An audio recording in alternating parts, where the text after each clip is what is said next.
Hey everybody, this is John. Enjoy this meditation with Dube, the author of the book Do Nothing and the CEO at Image One. Enjoy. What does practice exactly mean? And when I sit down to meditate, why do people say, I have a meditation practice? So let's take a step back and think about the meaning of practice. If you are somebody who is athletic and into sports, you know all about practice. If you play basketball and you want to get better at free throws, you shoot 100 free throws over and over and over again. It takes an awful lot of practice. If you are a high-performing executive or salesperson within an organization, you know that to really hone in on your craft and be the best, it takes an awful lot of practice. In fact, John, you were sharing at our sales summit just yesterday, we were talking about public speaking. And John, my business partner, Joel, said to John, John, you're an excellent speaker. And John said, yeah, well, I just want to be very clear. It takes an awful lot of preparation and practice and over again. So I think your audience gets it. So meditation's no different. It's really sitting down and meditating on a regular basis, having a discipline around it, and a regular time of day is really helpful. So, what is the regular time of day that's best? Well, in an ideal world, what I've learned is the morning's the best time.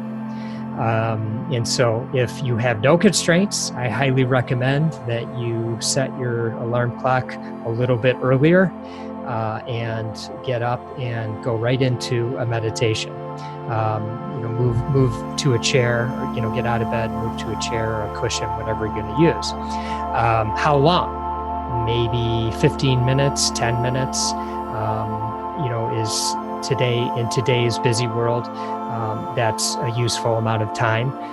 If you can go longer, I highly recommend that, because like anything, if you shoot 20 free throws a day, you're going to get that much better. If you shoot 100, you're going to get that much better. So, but don't beat yourself up if you can only shoot 20, because you are getting better. You are moving the needle.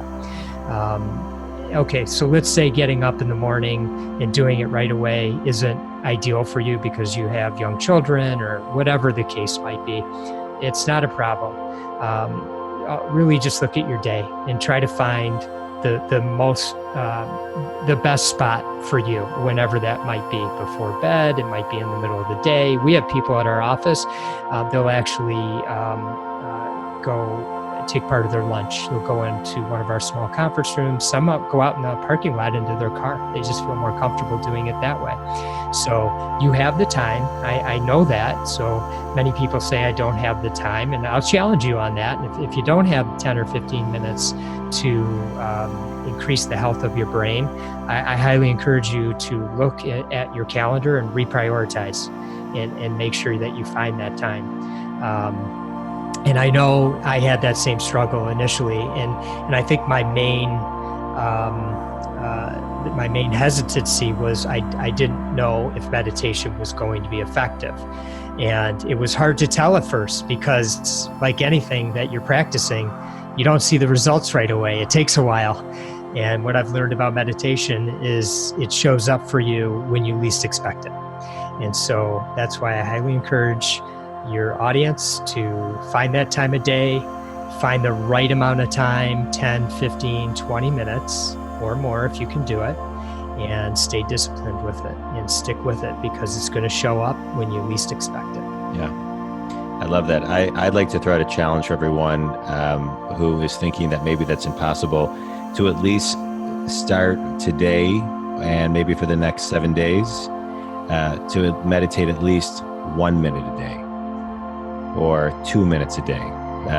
But I recently read an article that talked about that the human brain needs a 17 minutes a day of daydreaming, where you actually think about nothing in order for the brain to process and function on a daily basis. That we need that away from technology, et cetera.